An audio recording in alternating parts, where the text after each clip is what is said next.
Que Deus faça o seu corpo tão saudável como saudável é a sua alma, pastor Adão. Que as mais ricas bênçãos do Senhor sejam derramadas sobre a sua vida e sobre a sua casa.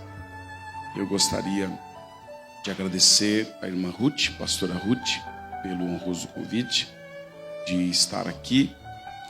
E ela também está sendo homenageada nesta noite, né? Porque todas as bênçãos que Deus derrama sobre a vida do pastor Adão, automaticamente também são derramadas sobre a vida da sua esposa, da sua companheira. Eu quero profetizar que o pastor Adão está ficando mais jovem hoje, né? Cada dia ele está ficando mais jovem, mais elegante. A Bíblia diz que à medida que o homem exterior se corrompe, o homem interior se renova, né? Então ele está ficando mais jovem hoje. E se ele continuar do jeito que ele está, ele vai viver até 120 anos. E eu vou estar lá para pregar nesse culto. O Dário vai estar lá para dirigir. Os obreiros estarão lá para comemorar. Quem crê, diga glória a Deus. É o pastor que está fazendo aniversário, mas quem ganha o presente são vocês. A Bíblia não diz que Deus dá igreja para pastor, mas a Bíblia diz que Deus dá pastores para a igreja. O pastor não pode bater no peito e dizer minha igreja, mas a igreja pode bater no peito e dizer meu pastor. E a vida do pastor não é fácil. Os dons ministeriais são 5. Olha aqui na minha mão: apóstolo, profeta, evangelista, pastores e mestres. A Bíblia diz que Deus deu uns para apóstolo, diga apóstolo, outros para profeta, diga profeta, outros para evangelista, diga evangelista, e outros para pastores e mestres. Então esse aqui é o apóstolo. Por que esse aqui é o apóstolo? Porque ele toca todos os outros ministérios. Todo apóstolo é um profeta. Todo apóstolo é um evangelista. Todo apóstolo é um pastor.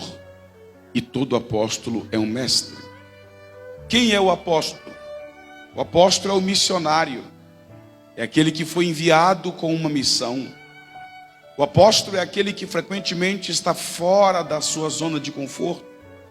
O apóstolo é o plantador de igreja. E é por isso que ele também é profeta, evangelista, pastor e mestre.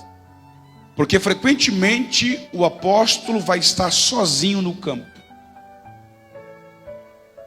Dificilmente o missionário, plantador de igrejas, vai ter uma pleiade de obreiros à sua disposição. Então o apóstolo tem que ser apóstolo, profeta, evangelista, pastor, mestre, diácono, presbítero, porteiro, guitarrista, sonoplasta, recepcionista, pregador, ajudar os irmãos chegar e entrar e acomodar. É aquele que cruza e corre para cabecear, porque ele está sozinho no campo. Então por isso que esse aqui é o apóstolo, porque ele toca todos os outros ministérios. Depois do apóstolo vem o profeta. Por que esse aqui é o profeta? Porque é o profeta que aponta o dedo e diz: se converta, se conserta, toma vergonha na cara. O pastor não pode falar isso. O evangelista também não. O apóstolo também não. Agora o profeta é aquele que aponta o dedo e entrega a mensagem, por mais dura que ela seja. E às vezes o pastor está orando para Deus mandar um profeta para falar umas verdades que ele não pode falar. Aí de vez em quando Deus manda um profeta, entrega tudo que Deus manda, e o pastor assina embaixo e diz: se foi Deus que mandou, se vem de Deus, a gente recebe, e recebe dando glória a Deus. Então esse é o profeta. Depois do profeta vem o evangelista, que é esse aqui. Por que esse aqui é o evangelista? Porque ele é o que vai mais longe. O evangelista vai onde o pastor não vai. O evangelista vai aonde o profeta não vai. Frequentemente o evangelista está viajando. Eu fui 8 anos evangelista, fui consagrado a pastor faz 2 meses, mas continuo sendo evangelista. Então o evangelista é aquele que viaja, é aquele que vai mais longe. É aquele que diz: vinde como estás. Esse é o evangelista. Aí depois do apóstolo, profeta, evangelista, vem o pastor. Por que esse aqui é o pastor? Porque ele está compromissado com a igreja. Vou repetir. Por que esse dedo anelar aqui é o pastor? Porque ele está compromissado com a igreja. Aleluia. O pastor tem compromisso com Deus, mas também tem compromisso com a igreja. Então por isso que ele é o dedo anelar, o dedo da aliança, do compromisso. Outro dia um itinerante que prega muito bem, assumiu uma igreja. Não tem 6 meses que ele está na frente da igreja. Já fizeram algumas caravanas e foram lá na presidência falar: pastor, eu quero que o senhor mande para lá um pastor. Porque tem gente que pensa que ser pastor é pregar no púlpito. Tem gente que pensa que ser pastor é entregar uma boa mensagem. Ser pastor vai além do púlpito. Ser pastor é cuidar de vidas. Não basta pregar bonito, pregar bem. Quando um itinerante, ou um evangelista, ou um profeta não tem a veia pastoral, o viés pastoral no seu ministério, ele assume uma igreja e com 1 ano ele lota a igreja. No 2º ano ele manda todo mundo embora. Porque não tem compromisso com a igreja. Agora o pastor é aquele que tem compromisso com a igreja. Das 7 horas, compromisso com a igreja. Domingo, compromisso com a igreja. Quarta-feira, compromisso com a igreja. Culto de ensino, compromisso com a igreja. Culto de ceia, compromisso com a igreja. Eu conheço crentes que se ele chegar na rua da igreja e não ver o carro do pastor, diz: ih, hoje o pastor não veio, também não vou não, vai embora. Então o pastor é o dedo anelar, porque ele tem compromisso com a igreja, mas ele não pode se apaixonar pela noiva. O grande problema de muitos pastores é que eles se apaixonam pela noiva. Só que a noiva tem dono. Certa vez um pastor presidente foi numa congregação, sentou com o dirigente da congregação. Se você está esperando eu começar a pregar, eu já estou pregando. Ele foi conversar com o dirigente da congregação e disse: olha, eu vim aqui para conversar com você, porque nós vamos ter que fazer uma mudança, tirar você dessa igreja e colocar em outra, e trazer outro e colocar no seu lugar. Ele bateu o pé e disse: daqui não saio, daqui ninguém me tira. Se apaixonou pela noiva. Aí o pastor presidente, um homem muito sábio, como o pastor Adão, uma das coisas que eu mais admiro no pastor Adão é a sua sabedoria. E a sua sabedoria faz resplandecer o seu rosto. Aleluia. Aquele pastor muito sábio se levantou e disse: então, eu estou indo embora. Me perdoe pela vergonha que eu passei. E foi embora. Passou 3 meses. O coração daquele dirigente parou. Deus disse: já que ninguém te tira daí, então eu vou te tirar daí. Aí o pastor presidente foi lá, celebrou o culto fúnebre e colocou um outro no lugar dele. Aí aquele pastor congregacional ficou ali uns 4, 5 anos. Ao cabo dos quais o presidente foi lá de novo e disse: olha, eu vim aqui porque vou precisar fazer uma mudança. Ele bateu o pé e disse: daqui ninguém me tira. Aí o presidente disse: então tá bom, me desculpe a vergonha que eu passei. 3 meses, morreu também. Se apaixonou pela noiva.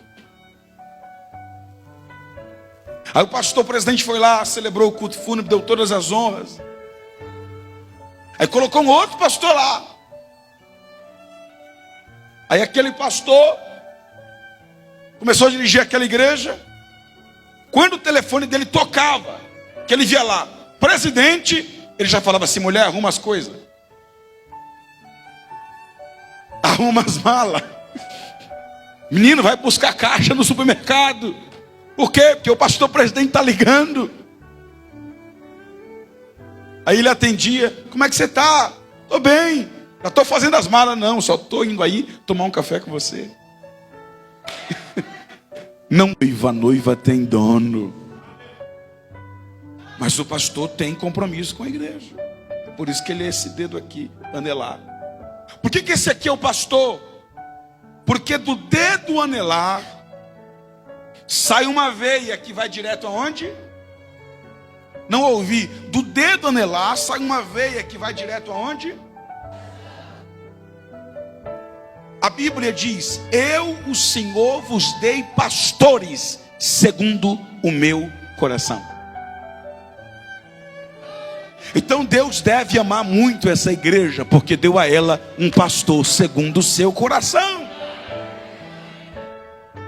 Então Deus nem sempre dá profeta segundo o seu coração, nem sempre dá evangelista segundo o seu coração, nem sempre dá mestre segundo o seu coração, nem sempre dá um apóstolo segundo o seu coração, mas todo pastor é segundo o coração de Deus, ou pelo menos deveria ser. E aqui está um pastor segundo o coração de Deus. Qual foi o único homem na Bíblia que recebeu o privilégio de ser chamado de homem segundo o coração de Deus? Quem? Quem? Ele era o quê? Ele era o quê? Pastor de ovelhas. Então o pastor é o dedo anelar, porque ele tem compromisso com a igreja e porque ele é segundo o coração de Deus. E esse dedinho mindinho aqui, o menor de todos, é o mestre. Por que isso aqui é o mestre? Porque ele é o menor de todos. Tem gente que só porque sabe um pouquinho de grego, de hebraico, de aramaico, de latim, fica latindo em cima do púlpito, ninguém entende nada, já pensa que é alguma coisa. Não. É o menor de todos. A Bíblia diz que quem quiser ser servido, que sirva a todos. Porque no reino de Deus, o maior é o menor, e o menor é o maior. E quem não se fizer como uma criança, não pode ver o reino de Deus. Agora eu quero atentar aqui para um detalhe. O texto diz: uns para apóstolo, outros profeta, outros evangelista e outros para pastores e mestres. O texto não diz uns para pastores e outros para mestres. O texto diz outros para pastores e mestres. Por quê? Porque todo pastor também é um mestre. Nem todo mestre é pastor, mas todo pastor é mestre. E aqui está o exemplo, pastor Samuel Silva. E se tem Silva, é benção. Só que o seu Silva é com Y, né? No meu, o Y estava muito caro, aí foi I mesmo. Na hora de registrar, não, eu quero pôr Y, não, o Y é mais caro, então vai com I mesmo. Aí ficou Silva. Prazer revê-lo. Aqui está o exemplo de um pastor e mestre. Aqui está o exemplo de um pastor e mestre. Outra vez uma criança foi ao cemitério com a sua mãe. E ela chegou diante de um túmulo, pastor Dário. E ela se assustou. Estava começando a aprender a ler. E sabe como é criança que está aprendendo a ler? Tudo lê.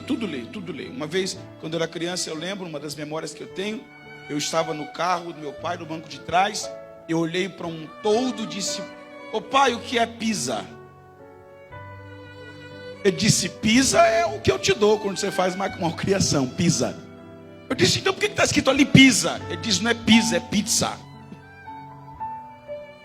Então criança, quando está aprendendo a ler, lê tudo. Aí a menina chegou e olhou assim para a lápide e disse: mãe, o que é, menina? Nesse túmulo aqui sepultaram 2 pessoas. Ela disse: não é possível. Não, aqui tem 2 pessoas. E ela disse: não, menina, que é isso? Não pode. Isso é proibido por lei. Eu disse: não, aqui está escrito que sepultaram 2 pessoas. Aí quando a mãe foi lá conferir, ela disse: está aqui, ó, aqui jaz um pastor e mestre. É porque todo pastor também é um mestre. Nem todo mestre é pastor, mas todo pastor é mestre, porque ele que ensina, é ele que guia, ele que diz: vai por aqui, não vai por ali, vai que vai dar certo, não vai por aqui, que vai dar errado. E aqui está um exemplo de pastor e mestre. Por isso vocês devem dar muita, mas muita graças e festa nessas datas, porque Deus deu a vocês um pastor e mestre. Certa vez os discípulos chegaram com Jesus e disseram: Senhor, o povo está com fome. Aí o que Jesus disse para os discípulos? Dai-lhes vós mesmo de comer. Eu sei que de vez em quando vem uns cabra bom aqui. Eu sei que de vez em quando vem uns camarada aqui top das galáxias. Os pregador top. Mas quem alimenta vocês é o pastor.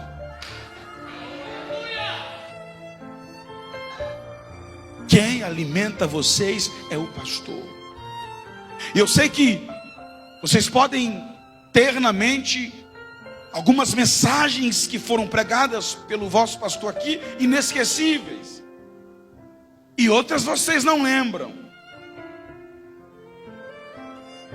Outras vocês não lembram. Aí a pergunta é: você lembra de todas as comidas que a sua mãe fez para você? Não. E comida que você comeu e você não lembra. A maioria delas você não lembra, mas foram elas que te sustentaram. Foram elas que te fortaleceram.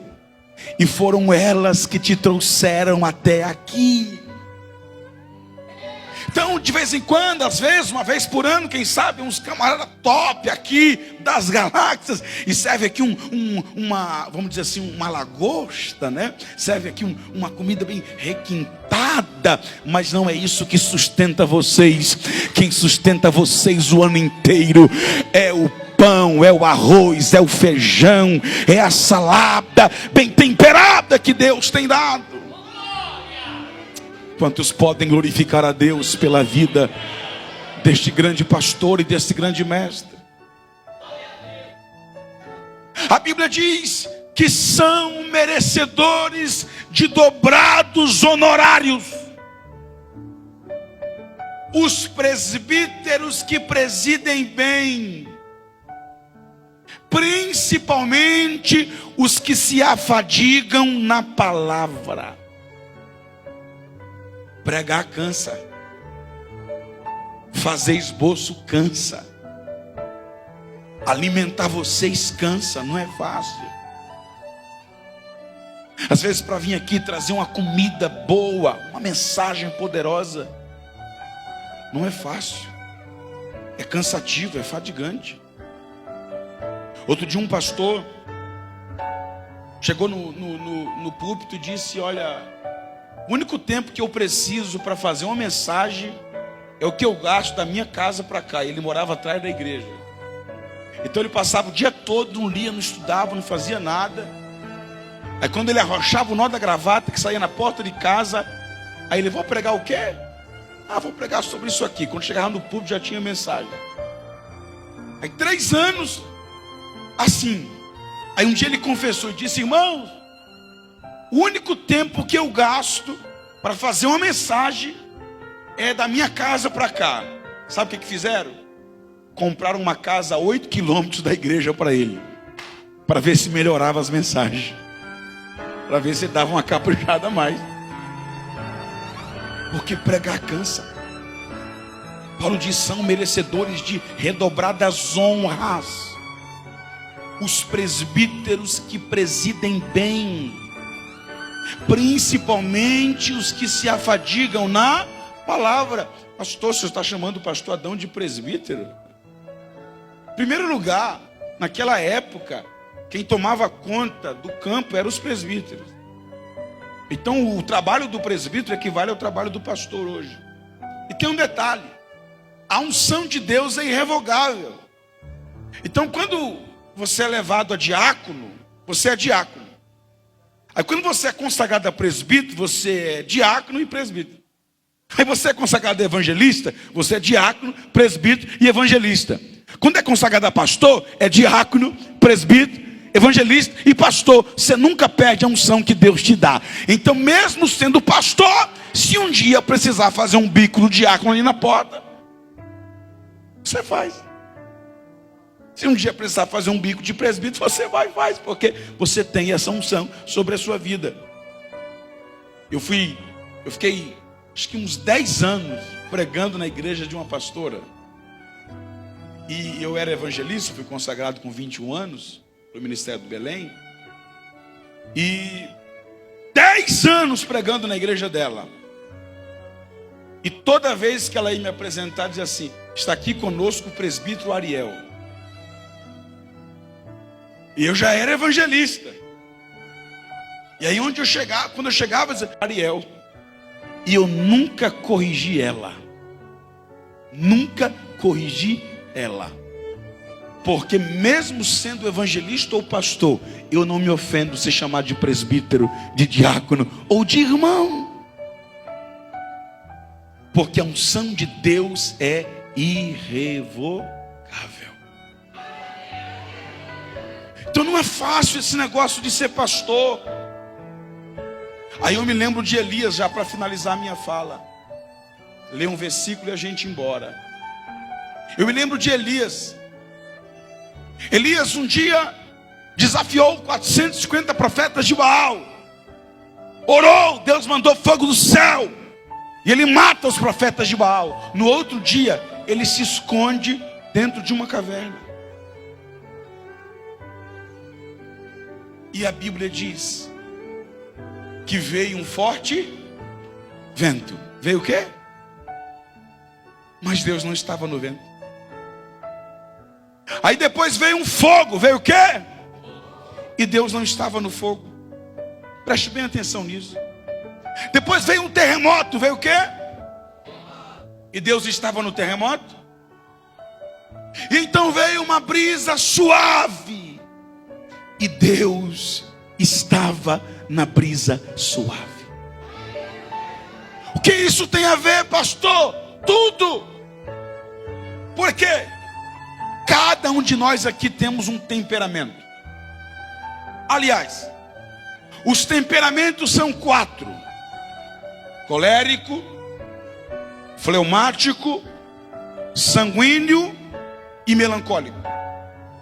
Se você fizer o teste, você vai ter 2 de um, 3 de outro, 5 de outro e 10 de outro. Aí aquele que você tem mais é o que te define como fleumático, sanguíneo. Mas a grande realidade é que todos nós temos os 4 temperamentos.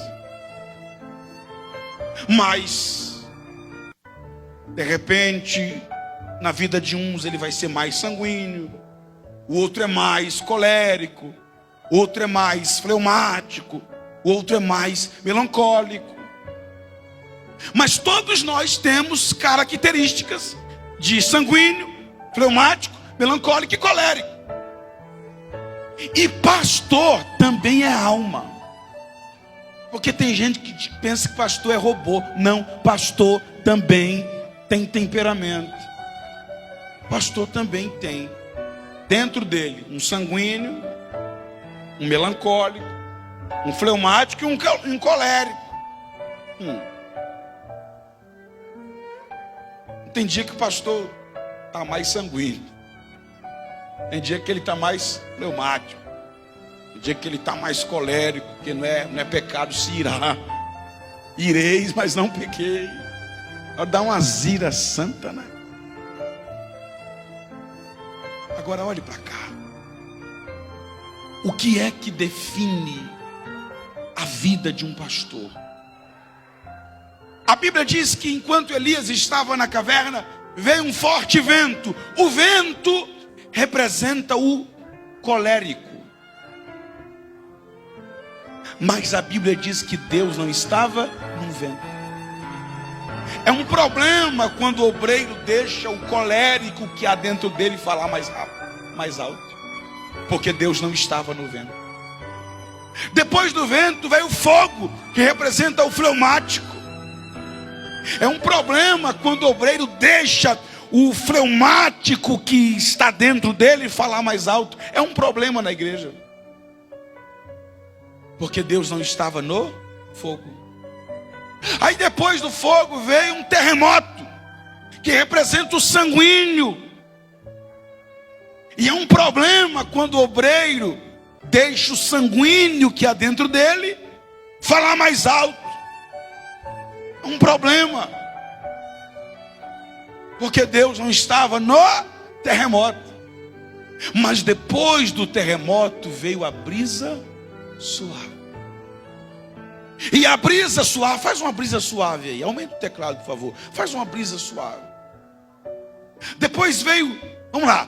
Veio um vento. Depois veio um fogo. Depois veio um terremoto. E depois veio uma brisa suave.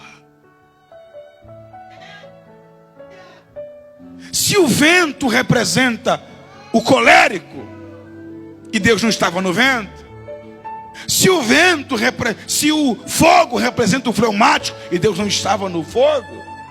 Se o terremoto representa o sanguíneo, e Deus não estava no terremoto. A brisa suave representa o melancólico. E sabe o que a Bíblia diz? Que Deus estava na brisa suave. Porque a vida de um pastor é de inúmeros momentos de melancolia. Eu vou repetir isso aqui. A vida de um pastor, de um obreiro, também tem lá os seus momentos de melancolia. Quando ele entra no quarto, fecha a porta, dobra os joelhos e chora para Deus, e fala com Deus, e conversa com Deus, porque o quarto é a delegacia do pastor. Eu vou repetir, o quarto é a delegacia do pastor. Deus não está no vento quando o pastor ele se ira. Deus não está no fogo. Deus não está no terremoto. Deus está na brisa suave do quarto fechado e escuro, da porta fechada e trancada, do travesseiro molhado, do rosto molhado pelas lágrimas. É lá que Deus está, é lá que Deus entra, é lá que Deus fala, é lá que Deus abraça. É nos momentos de solidão, é nos momentos de quarto fechado, é nos momentos de melancolia na vida do pastor que Deus fala com ele, que Deus abraça ele, que Deus pega pela mão dele. Eu sei que o pastor Adão não precisa, mas só para por questão de entregar aquilo que Deus me mandou na palavra que Ele colocou no meu coração. E serve para todos nós. Quando os problemas baterem a porta, quando a injustiça, as calúnias, a inveja, as fofocas, a ingratidão bater a porta, não deixe o fleumático falar mais alto, não deixe o fogo incendiar o seu coração, não deixe o sanguíneo falar mais alto, mas vai para a melancolia.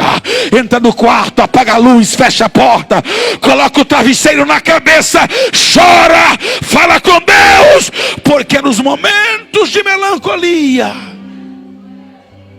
de brisa suave, que Deus está.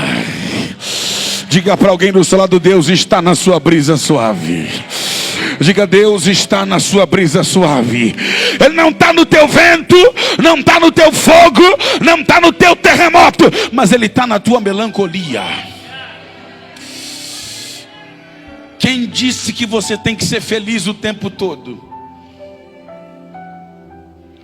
Quem disse que você tem que sorrir o tempo todo?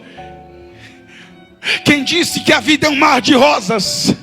Ministério tem dor, ministério tem lágrimas, ministério tem privações, ministério tem melancolia.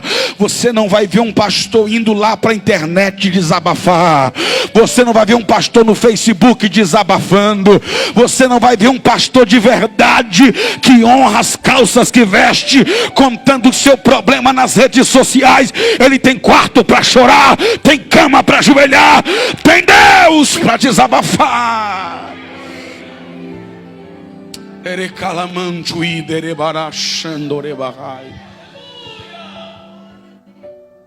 Pastor Adão, quando a brisa suave entra naquele quarto, Deus entra junto com ela. Deus entra junto com ela. Oh, aleluia. Elias queria parar, porque tem dias que a gente quer parar mesmo. Elias queria desistir, porque tem dia que a gente pensa em desistir mesmo. Elias queria abandonar o ministério, porque tem dia que o peso é muito grande. E ele foi se esconder numa caverna, mas entrou na caverna errada. Lá dentro Deus falou: que fazes aqui? Que fazes aqui? Que fazes aqui? Ei, ele queria se esconder de Deus e entrou na caverna que Deus estava. Porque ministério é um caminho sem volta. Vou repetir: ministério é um caminho sem volta. Não dá para andar para trás. Ser obreiro, ser pastor é igual andar de bicicleta. Não dá para ir para trás e se parar cai. Carro de obreiro não tem marcha ré, é para frente, para frente, para frente, para frente, para frente, para frente, para frente. E se o inferno se levantar, a gente vai passar por cima, prosseguindo para o alvo, pelo prêmio da soberana vocação.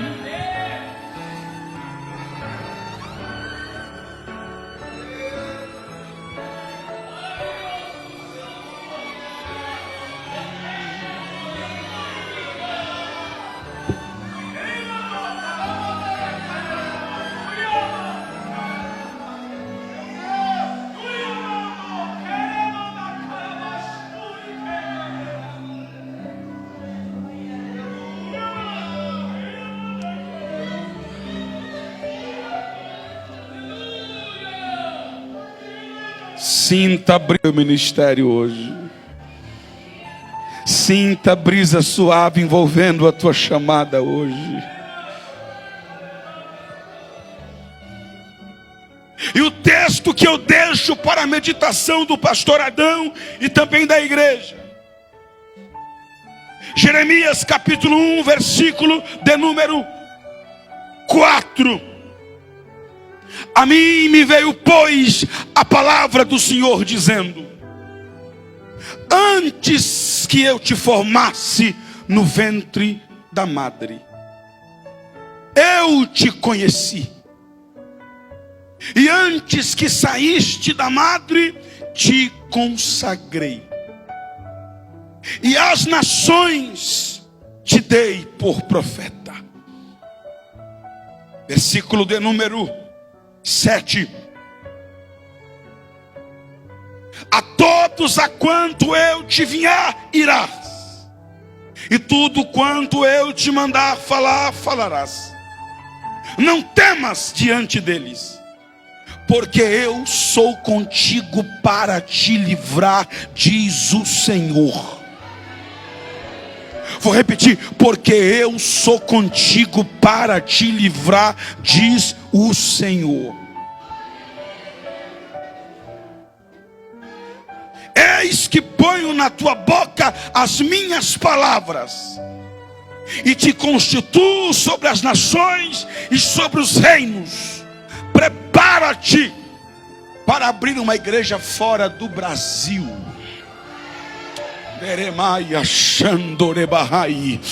Porque eu estou levando a Assembleia de Deus, Ministério RUP, às nações, diz o Senhor esta noite.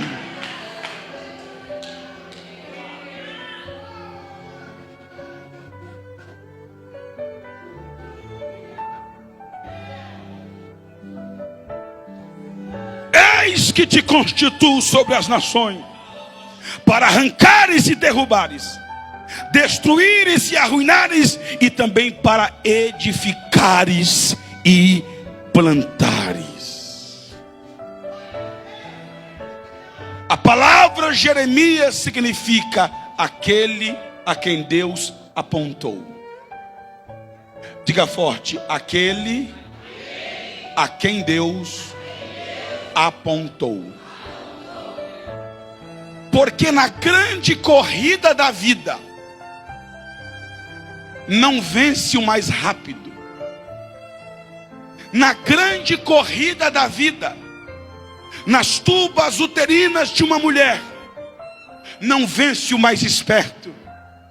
Na grande corrida da vida, vence aquele a quem Deus aponta. Quando o pastor Adão nasceu, há 35 anos atrás, mais ou menos, tinha outras 400 milhões de opções. Tinha outras 400 milhões de possibilidades. Tinha outros 400 milhões de indivíduos. Mas Deus apontou para ele